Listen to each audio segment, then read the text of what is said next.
자, 안녕하세요. 풍수로 보는 이낙연 초구의 묘역. 자, 많은 사람들이 이제 앞으로 대선이 가까워져. 그러니까 이제 누가 대선이 될 것이냐 하면서 논하면서 이낙연 초구의 묘를 많이들 갔다 왔을 거예요. 오늘은 이낙연 초구의 묘를 과연 보면서 풍수적으로 우리가 이제 실질적으로 풍수지리도 하나의 경전입니다. 유교에서도 경전이 있고 불교에서도 경전이 있고 기독교에서도 경전이 있듯이 풍수지리에도 경전에 근거합니다. 그래서 실질적으로 청호경에서는 경전에서 뭐라고 하냐면 내기맹생하고 외기성형한다 이렇게 해요. 즉 어떤 터가 생기면은 그 터에서 씨앗이 생기면은 그 씨앗이 생겨서 사람이 되는 것은 외기다. 즉 터의 기운과 바깥의 기운이 맞아야 된다라는 얘기를 합니다.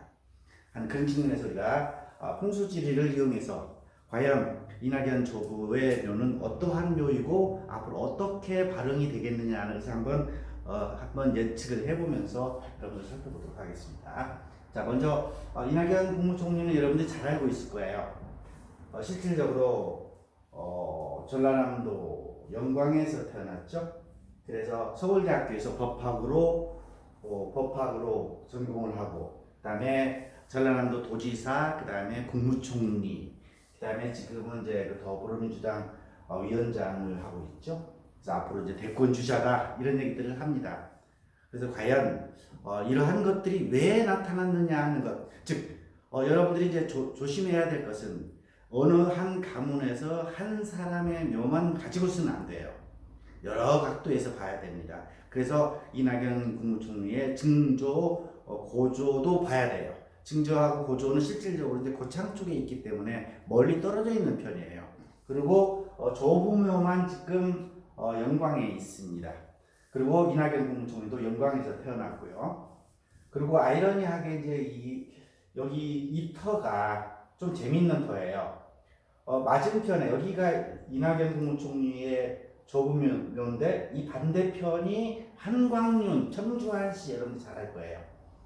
청주한씨 하면은 고려 때부터 시작해서 조선시대 때 거의 왕비가 6명, 상신 12명, 대제학 1명, 청백리, 공신, 그래서 문과금제자가 315명이 나왔다고 하니까 거의 문장가로서 거의 같은 계통이죠. 그래서 한쪽에서는 문장가로서 이렇게 이러한 위인들이 나왔고, 한쪽에서는 국무총리가 나올 정도 되면 과연 이 터는 앞으로 어떻게 되겠느냐 하는 것을 생각해 볼게요. 참고로 여기에 그 한광윤이 묘 다음에 나온 사람도 첨의중찬, 보문각, 대제학, 도청이 우승승해서 전체적으로 발복이 되어 있는 걸 보면은 이 터는 결국 허화는 아니다 라는 것을 여러분들이 이루어 짐작할 수 있을 겁니다. 한번 살펴보도록 하겠습니다. 자, 먼저 여러분들이 이제 항상 그 어느 터나 어느 가문의 그 터를 볼 때는 이 출신을 봐야 돼요. 집안에서도 할아버지부터 시작해서 그 고조, 증조, 그 다음에 조, 부모, 자식, 그 다음에 손 이렇게 내려가듯이 이 터 역시도 마찬가지예요. 여기가 지금 법성포 영광입니다. 여기가 이제 이낙연 국무총리가 태어나는 곳이죠. 이 맥이 지금 백두대간 맥이에요. 영취산을 거쳐서 지리산까지 내려가죠. 백두산에서 내려와서요. 그래서 영취산에서 장안산을 거쳐서 쭉 진안 마이산을 거쳐서 올라가다 보면은 여기 진안 끝나는 지점 전주 근교에서 조학봉이라는 곳에서 위쪽으로 올라가면 이 맥이 금남정맥입니다. 금강의 남쪽, 즉 대전까지 올라가죠. 계룡산까지 올라갑니다. 그리고 이 조학봉에서 남쪽으로 쭉 내려오면은 이쪽에서는 전주 쪽이죠. 전주 쪽 내려와서 여기에 보면은 북병산, 여기가 이제 실질적으로 이제 모악산이 있는 곳이죠. 그리고 모악산에서 내려오면은 그쪽 맥을 타고 내려오면 내장산까지 옵니다. 이 내장산에서 하나의 맥이 이렇게 다시 남쪽으로 동남쪽이죠. 동남쪽으로 내려가서 여기에 광주가 형성이 되고 다시 우측으로 서쪽으로 해서 정읍을 거쳐서 고창을 거쳐서 구황산 거쳐서 쭉 내려가면 여기가 이제 무안 있고 무안 밑에가 목포죠. 여러분들이 어떻게 생각하세요? 실질적으로 이 목포 쪽에서는 누가 태어났죠? 예, 김대중 대통령이 태어났어요. 그러니까 실질적으로 이 맥을 우리가 호남정맥이라고 하는데, 호남정맥, 이 맥이 내려오는 기점에서 내장산에서 하나의 맥은 이쪽 광주 쪽으로 가는 맥이 있고 하나는 이쪽으로 가는 맥이 있는데 이 맥과 이 맥이 차이가 나죠. 그래서 이 서쪽으로 가는 맥, 즉 영산기맥을 따라 내려가는 맥에서 실질적으로 대통령이 한 명 나왔으니까 앞으로 또 한 명이 나오겠느냐 하는 것도 여러분들이 유심 있게 봐야 돼요. 실질적으로 모든 대관용이나 큰 지령들이 끝나는 지점에서 큰 인물들이 나타났죠. 김영삼 대통령도 마찬가지고 노무현 대통령도 마찬가지고 남쪽 끝에서 거의 나왔죠. 자, 이런 걸 보면 우리가 이러한 맥이라는 것, 이런 기맥이라는 것을 무시를 못하는 것을 여러분들이 볼 수 있을 거예요. 그래서 한번 과연 그래서 이 내장산에서 구황산에서 여기서 바로 서쪽으로 쭉 내려가면 여기 법성포죠. 여기에 이제 영광이라는 데가 있어요. 법성포라는데 여기에서 실질적으로 대통령이 이제 나오겠느냐 하는 것을 한번 여러분하고 얘기를 해봅시다. 여기 이제 내려가는 거죠. 이게 이제 아까 백두대간에서 전남 장성 쪽으로 여기 내려가는 맥이죠. 무안 쪽으로 내려가는 맥에서 이 구황산에서 경수지맥으로 해서 쭉쭉 서쪽으로 이렇게 어디까지? 법성포까지 갑니다. 즉, 법성포 이 맥은 위에서 고창에서 내려오는 맥이 아닙니다. 이쪽에서 영산기맥에서 올라가는 서쪽으로 가는 맥입니다. 그리고 중간에 서해안 경수지맥을 따라서 가죠. 그리고 서해안 고속도로가 중간을 통하고 있어요. 자, 여기에다 보면은 여기에 삿갓봉이라는 데가 있고 이 촛불산이 있고 초포산이 있어요. 이 초포산이 실질적으로 이제 조산이 돼요. 할아버지 산. 조산이 돼요. 조산. 이게 이제 조산이 되고 그럼 이건 뭐예요? 여기가 실질적으로 태조산이 돼요. 태조산이 되겠죠. 이 터에서 뭐 태조산이 되겠죠. 그리고 여기는 중조산이 되겠죠. 이런 산들은 전부 다 종산이라고 그러죠. 종산. 무슨 얘기냐면은 하나의 문파가 이루어지면 종이 이루어지죠. 파가 이루어지고 종파가 이루어지지 종산이라고 해요. 종산들이 되고 여기가 실질적으로 초포산이 조산이 되는 거예요. 조산. 할아버지 산이 돼요. 할아버지 산. 이것은 뭐예요? 중조산이 되겠죠. 이 가운데 있는 산이죠. 중조산이 되겠죠. 중조가 되겠죠. 그리고 여기는 태조가 되니까 이러한 굉장히 큰 산인데 과연 이러한 산들이 어떠한 형태를 가지고 있느냐 하는 것을 살펴보도록 하겠습니다. 자, 이렇게 나타나죠. 촛불산이 199m예요. 촛불산에서 쭉 내려와서 여기서 다시 또 이쪽에 도로가 나 있어요. 여기에 큰 봉우리 하나가 있고 초포산이 큰 봉우리가 있고 다시 이 중간에 건너서 여기가 오봉산입니다. 오봉산에서 하나의 맥이 북쪽으로 올라가서 여기에 이낙연 국무총리의 조보묘가 있고 이 밑으로 내려가면은 이제 한광윤의 묘가 있어요. 그래서 같은 기운을 가지고 있죠. 근데 조종이 같지요. 조종이 같고 거의 같은 방향으로 흘러요. 자, 이렇게 나타나죠. 여기 보이시죠? 네, 촛불산에서 199m에서 여기서 좀 높은 봉우리가 하나 있어요. 실은. 그 다음에 초포산이 207m, 오봉산, 그 다음에 위쪽으로 올라가는 것을 볼 수 있죠. 자, 뒤에 한번 볼까요? 여기서 보면, 아까 여기 초포산에서 보면 이쪽 덩어리가 하나의 덩어리로 보여요. 여기는 떨어져 있어요. 여기 도로가 하나 있기 때문에 여기는 굉장히 높은 산이 있는데요. 이렇게 보면, 어떻게 보이냐면 이렇게 보여요. 초포산에서 보면은 바로 여기가 아까 둥그름한 산이 있다고 했죠. 여기가 이제 실질적으로 조종산이 되겠죠. 촛불산이에요. 촛불산이라면 그야말로 촛불 형태니까 어때요? 이렇게 생겼어요. 굉장히 이러한 산을 우리는 영천화다 그래요. 영천화는 굉장히 큰 화성체지만은 기운이 녹기운을 갖고 있어. 녹봉을 먹는다. 녹과 귀가 나타나는 터래요. 그래서 실질적으로 조종산이 여기가 엄청나게 큰 힘을 가지고 있어요. 그래서 이 산이 가지고 있기 때문에 여기에서 녹봉이 나왔다. 그래서 아까 얘기했던 저기 어디예요? 청주 한시들의 그러한 문관들도 나오고 굉장히 높은 관직들이 많이 나타났죠. 그 다음에 그래서인지 아마 저기 어디에요? 이낙연 국무총리의 거기도 나왔지 않았느냐 하는 생각을 합니다. 자, 좀 더 깊게 들어가 볼게요. 자, 이게 촛불산이에요. 완전히 화성체죠. 영천화죠. 녹봉이 굉장히 강하죠. 그리고 중간에 내려오면서 다시 초포산까지 와서 초포산에서 오봉산으로, 오봉산에서 이낙연 국무총리의 조봉묘로 가고 하나는 반대편으로 해서 한광림으로 간다. 그 다음에 실질적으로 이제 원래는 이낙연 부친묘가 이 초포산에서 내려간 여기 있었어요. 여기는 이제 나중에도 얘기하겠지만은 굉장히 고압선도 나가고 별로 터가 응결되지 못했어요. 그래서 실질적으로 이쪽으로 옮겼는데 그 이후에 어떻게 되겠느냐 하는 것도 여러분들 보셔야 돼요. 그리고 이 오봉산은 여기 보면 약간 금성재 약간 낮은 봉우리예요. 금성재 봉우리예요. 그 다음에 그 앞에 대덕산도 역시 금성재 굉장히 높지요. 대덕산이 있고 그래서 전체적인 형세는 이러한 형세인데 같은 맥이죠. 큰 촛불산, 초포산, 오봉산에서 북쪽으로 가면은 이낙연 초부, 남쪽으로 가면 한강리. 근데 왜 여기에서는 그렇게 많은 큰 인물들이 나타나고 여기에서는 왜 국무총리가 나타나느냐 하는 것을 보면 여러분들 여기에서 어떠한 그 기운을 볼 수 있지 않겠느냐 하는 것을 다시 한번 여러분들하고 생각해 보도록 하겠습니다. 자, 앞에서 얘기를 했지요. 제가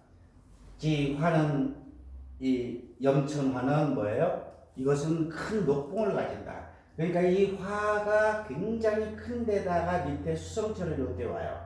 그러다 보니까 불이 크게 나 있는 데다가 물을 뿌리면은 그 불길은 엄청나게 커져서 큰 녹봉이 나타날 것이다.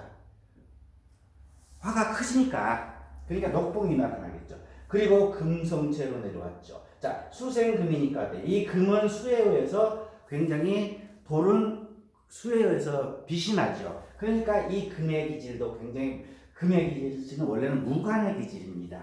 근데 무도 나타날 수 있고 귀도 나타날 수 있어요. 그래서 금수상관이라고 해요. 금수상관이고 그리고 여기서 다시 락해가지고 떨어져가지고 초포산으로 올라칩니다. 이 초포산이 이거예요.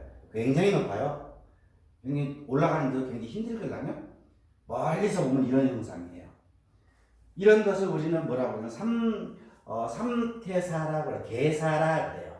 삼태봉이라고도 하고 개사라고도 하고요. 이렇게 목성체로 이렇게 되어 있으면 이것은 완전히 삼공구경이 난다. 즉 굉장히 높은 관측이 오르는 그러한 산의 형태가 이 형태예요.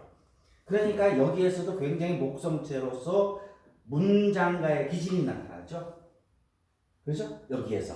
그러니까 그 다음에 이 목성체라는 계절에는 문을 나타내지만은 나무니까 금으로 나무를 자르면 뭐가 될까요? 문장이 기물이 될 수 있죠. 그러니까 목이 드러날 것이다. 목으로서 문장이 드러날 것이다. 그러니까 문장이 드러나서 녹봉을 먹을 것이다 하는 것이 이 조산과 증조산에서 다 나타났죠. 그래서 일터에서도 문장으로서 빛이 났을 것이다. 그리고 이 목성체에서 떨어져서 금성체에서 금수상간으로 내려왔죠. 이렇게. 근데 여기서는 금에서 바로 수성체로 쭉 내려와서 털을 맺었고 여기서는 금성체에서 다시 금성체로 와서 수성체로 내려왔어요. 이게 더 세죠. 그러다 보니까 이쪽은 어느 정도 부가 좀 더 많았을 것이다. 그래서 아까도 얘기했지만은 한광윤이는 청주 한시의 그 한광윤이는 한난의 6대 손이지만은 고려 때부터 굉장히 많은 관직들을 가졌기 때문에 부유한 집안에서 태어나서 그 뒤로도 계속 조선시대까지 부유를 했고 여기는 좀 약간 맥이 허하죠. 이거보다는 실하지 못해요. 그러다 보니까 여기서는 그냥 약간 빈천하면서 바로 태어났다. 그러면 왜 여기에서는 바로 나왔느냐 하는 것도 여러분들이 좀 보셔야 돼요. 그래서 전체적으로 왜 이낙연 국무총리가 국무총리까지 되고 왜 장군이 아니면서 문관으로 했느냐 하는 것은 이 조산에서 이 목성체의 역할과 화성체의 역할, 그리고 금성체의 역할, 수성체의 역할, 이런 것들이 같이 어우러져서 하나의 문으로서 귀가 나타났다는 것을 보면은, 여러분들은 이 터를 볼 때 우리는 그냥 터에만 가서 여기서 누가 나타나도 안 보여요. 항상 출신을 봐야겠죠. 그 집안도 봐야. 예를 들어서 아버지가 국무총리였고 아들이 국회의원이었으면 손자가 거지가 나올까요? 아니죠. 적어도 어느 기업체 사장 정도는 나오겠죠. 이것이 출신인 거예요. 출신. 그러면 여기서 아무것도 없는 데서 그냥 뚝 떨어져서 여기서 혈을 맺었다. 여기 뭐가 될까요? 이렇게 길게 내려와서 정말 뭔가 어떤 기운들이 같이 화의 성질과 수의 성질, 금의 성질, 목의 성질이 같이 합쳐서 여기 턱까지 내려왔죠. 이 턱까지 내려오는 건 다 똑같아요. 여기서도 누군가 나타났을 것이다. 여기도 누군가 나타났을 것이다. 미루어 짐작하면, 자, 이걸 갖다가 우리는 뭐라고 해요? 내기라고 해요. 내기. 안에 있는 기운이죠. 터 안에 있는 기운이죠. 자, 이 내기가 발동을 하려면 뭐가 돼야 돼요? 여기서 장군이 나온다. 여기서 국회 대통령이 나오려면 대통령에 걸맞는 앞에 사격들이 있어야겠죠. 그죠? 그래서 여러분들이 과연 여기서는 왕비까지 나왔어요. 왕비. 그럼 여기서는 과연 대통령이 나오려면 어떤 사격이 있어야겠어요? 그 사격에, 이 터에 걸맞는, 즉 내기는 사람을 만드는 싹이지만은 외기는 뭐예요? 앞에 있는 사격이나 산들이나 그 다음에 물 같은 것, 이런 것들은 하나의 외기죠. 씨앗을 발화시키는 물이라고 보면 돼요. 공기라고 보면 돼요. 그렇기 때문에 과연 이러한 터에서 이런 사람들이 나올 수 있겠느냐 하는 것도 여러분들이 같이 보셔야지, 무조건 이 토해가 이렇게 됐으니까 여기서도 될 것이다, 이렇게 하면 안 된다는 거죠. 자, 한번 봅시다. 그래서 이 초포산은 정말 여기 이 터에서 보면 굉장히 멋있어요. 여기서 가는데도 굉장히 멋있더라고요. 그 다음에 이 촛불산도 굉장히 화려합니다. 그리고 오봉산 역시도 마찬가지고. 그래서 과연 그리고 이렇게 산들이 좋았다는 것이 아니라 이 성봉, 이 화성체, 수성체, 금성체, 목성체, 금성체, 수성체로 떨어지는 것, 이런 것들이 하나의 기운들이죠. 그래서 우리는 이것이 이렇게 가면서 꺾어지고 이렇게 꺾어진다, 이 절수를 가지고 발복을 논하는 것이 아니라 이러한 성봉을 볼 줄 알아야 된다. 그래서 우리가 이러한 것들을 갖다가 배워야 된다 하는데, 실질적으로 이러한 것들이 이제 옥수진경에서 얘기를 합니다만은 일반 풍수에서는 얘기가 안 하죠. 자, 그래서 보면은 촛불산으로 내려가는 맥이 보이죠. 이렇게 이 등고선으로 따라서 가는 거. 그리고 그 틀에 들어오면 이런 형상이에요. 약간 볼록한 부분들, 이게 이제 맥이 가는 길이죠. 그 다음에 이렇게 뒤에서 보면 이낙연 국무총리 뒤쪽에서 이 산에서 내려가다 보면 굉장히 한참 내려가요. 내려가서 길가로 내려가. 여기가 길가예요. 길이 이렇게 이쪽으로 가고 있어요. 그리고 여기 능선을 따라서 내려가다 보면 이쯤에서 보면 여기가 완전히 숲이 우거졌어요. 길가에서 약간 찾기가 힘들었어요, 처음에는요. 여기에 보면은 묘가 있어요. 묘가 있고, 이게 여기서 보면은 우측이니까 우백호죠. 여기 좌측면은 이렇게 맥이 도로를 통해서 이렇게 앞으로 나와 있어요. 근데 사람들은 이러한 도로들이 있으니까 끊었다고 생각하는데, 생각해 보세요. 큰 터에서 길 하나 낸다고 해서 끊어지겠어요? 그렇게 얘기는 하면 안 돼요. 맥은 어디로 다녀요? 땅속으로 다니죠. 땅속에 맥이 있기 때문에 절대 1m 이상을 타지 않는다면 끊어지지 않는 거예요. 원래 놨던 도로예요. 이게 도로가 아니었는데 도로를 냈다고, 한 1m 정도를 파서 냈다고 그러면 이 맥이 끊어졌다고 봐야 돼요. 청룡이. 그런데 원래 길이 있었던 데를 갖다가 더 넓힌 거다, 상관은 없습니다. 그래서 여러분들이 공사할 때도 어느 뒤에 산에서 내려오는 맵을 끊었다 할 때는 그야말로 1m 이상, 한 1m 이상을 파서 완벽하게 바위를 잘랐을 때, 절단했을 때 그림액이 통하지 않는다고 그래야지. 그 살짝 그냥 넓혀만 놨는데 평평하게만 해놨는데 그게 길을 끄는 건 아니다라는 거예요. 그래서 완벽하게 감싸면서 볼 수 있어요. 그리고 내백호도 완벽하게 감싸고 있어요. 이렇게. 근데 여기서 다시 이제 이 그림 보지 말고 우리가 이 사진으로 보면 어떤 형상이냐면 이런 형상이에요. 보이시죠? 예. 여기가 굉장히 내려가는 게 단단해서 평평히 내려가면서 여기서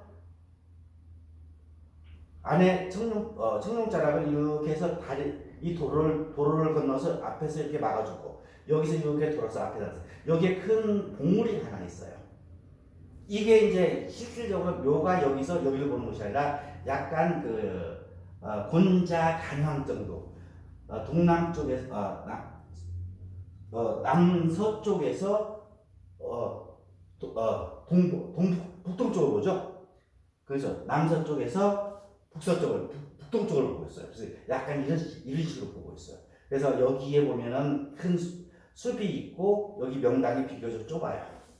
그러면서 요게 약간 커 보여요. 어떤 식이냐면 이런 식이에요. 어떠세요? 이게 안산인데 이 앞에 무덤에서 여기까지가 굉장히 짧아요. 그래서 아마 이게 좀 크다는 느낌이 들어요. 그리고 앞이 좀 막혀 있어요.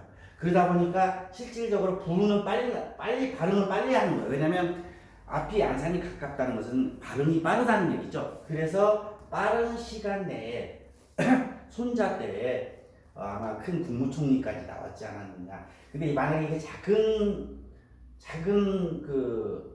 산이었더라면은 옥인사로도 볼 수 있어요. 이건 완벽한 도장이죠. 그래서 만약에 이게 작은 옥인사였으면은 100% 완이 될 수가 있죠. 근데 실질적으로 멀리 보면 철탑들도 보이기 때문에 별로 사격들은 안 좋아요. 그래서 단지 빨리 발용했던 것은 여기에 명당이 좁고 앞에 안산이 금성체가 굉장히 후부한 금성체가 있어서 혈장 앞에 금성체가 있어서 빨리 발효를 했다 이렇게 보시는 게 맞습니다. 그래서 실질적으로 여기서부터 우리가 이제 풍수에서는 남서쪽에서 북동쪽인데 실질적으로 권신 쪽에서 간인 방향으로 이렇게 보고 있어요. 권자 간향으로. 그래서 뒤에 가서 또 이게 이쪽에 왼쪽 도로를 이렇게 이게 짧은 건 아니잖아요, 그렇죠? 도로에서 내려다 보면 약간 내려가는 게 있어요. 이 안으로 들어가야지 묘가 있어요. 그래서 이렇게 감싸고 있는 걸 볼 수 있어요. 그리고 더 재밌는 것은 이 뒤쪽에서 보면 어디에서 여기에서 이 뒤에 여기가 내려오는 길을 이렇게요. 이 뒤쪽에서 보면은 아까 얘기했던 조종산이 있었죠? 초포산이 보여요. 어디 이것이 보여요. 완전히 목성체죠? 네, 목성체로 보여요. 그래서 실질적으로 이것도 같이 뒤에서 받쳐주기 때문에 문장가로서 나왔다 하는 것을 여러분들이 볼 수가 있을 거예요. 근데 실질적으로 이제 여기까지 보면은 이낙연 조부의 묘는 굉장히 좋아요.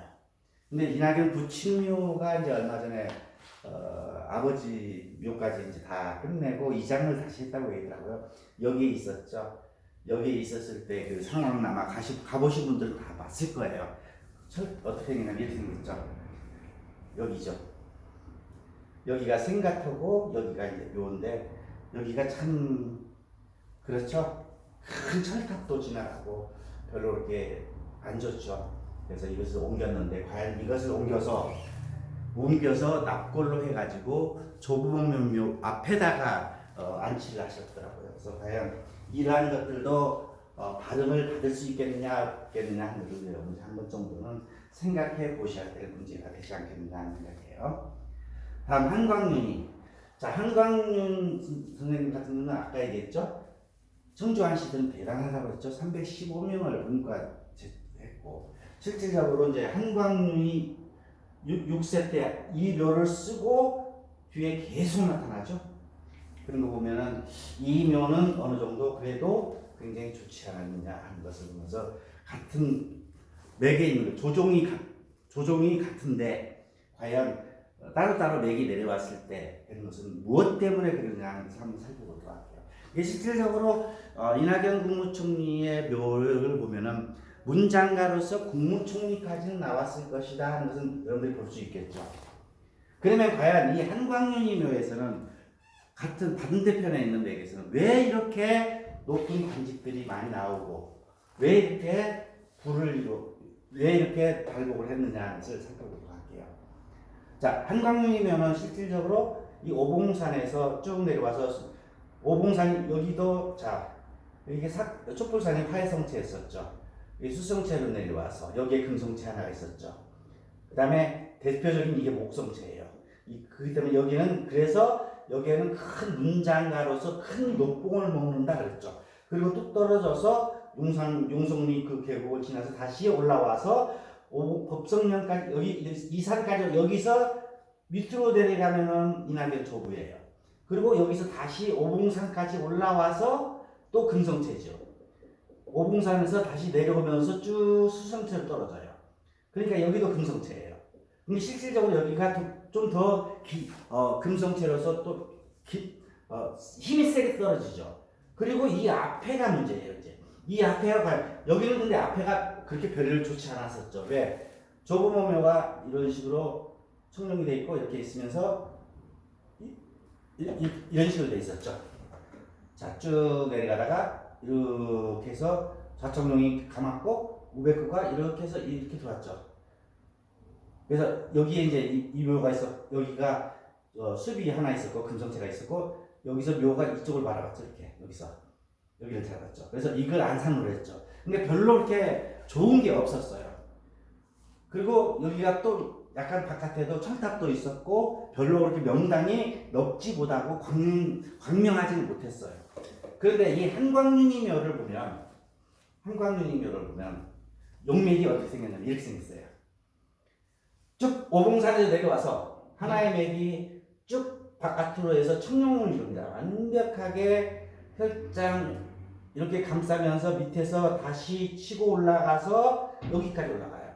그리고 이 맥이 중춘맥으로 내려와서 하나의 세 맥을 이죠. 하나의 맥은 혈장으로 들어오고 좌청룡, 외청룡, 내청룡, 외청룡을 갖다가 아니죠. 이 청자를 내백호, 외백호 위중을 맞고 또 청룡은 완벽하게 감쌌죠.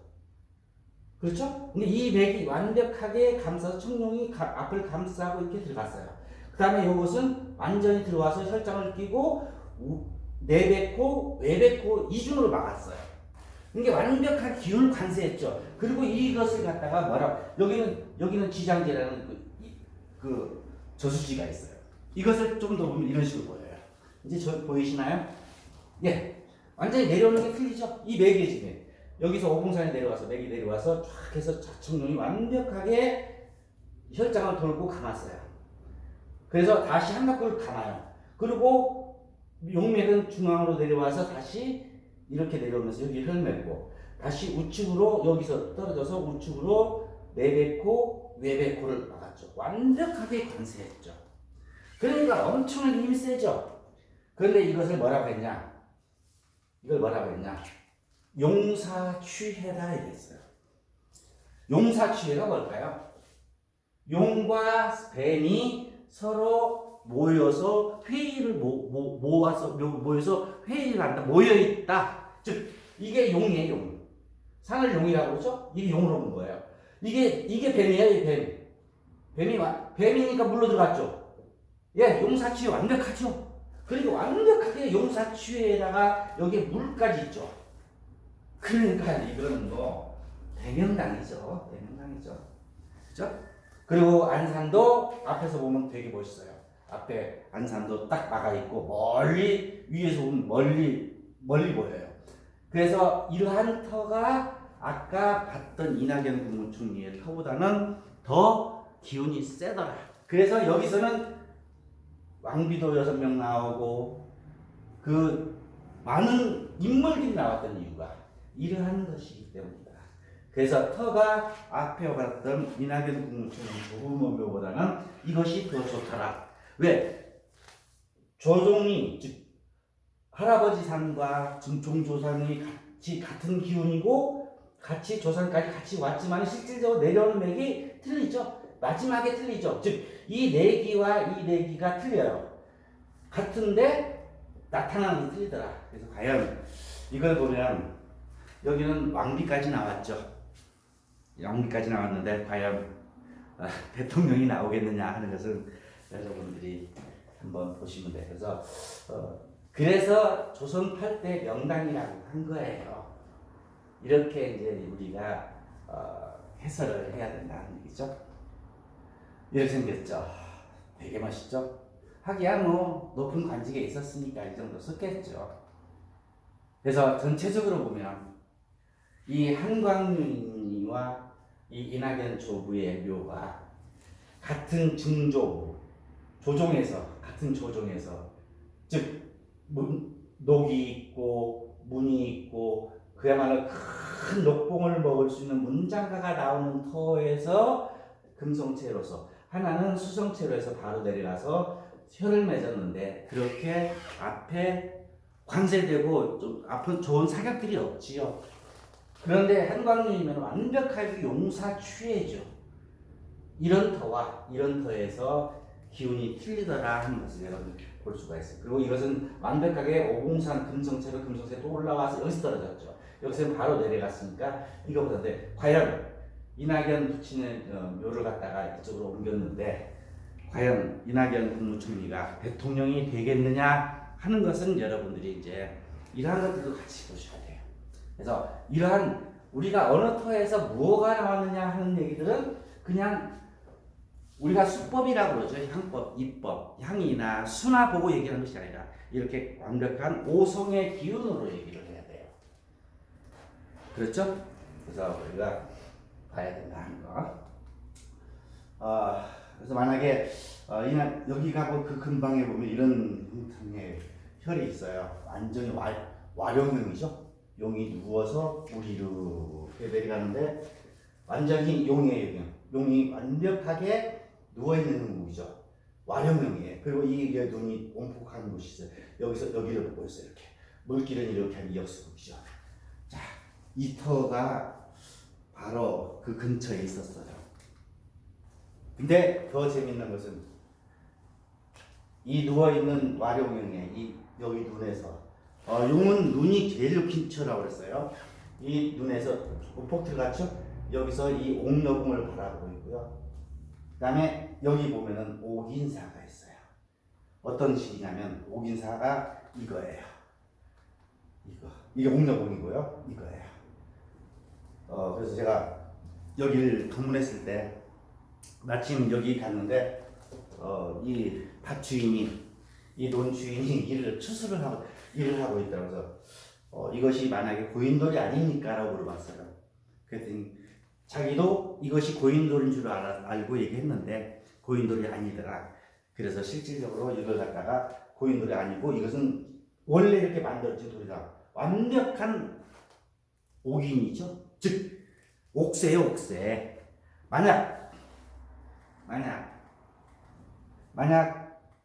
이낙연이 부모가 여기에 있었고 여기에 옥인사가 있고 옥녀궁이 있고 여기가 옥인사가 있고 물은 완벽하게 역수국이고 와룡형이고 어땠을까요?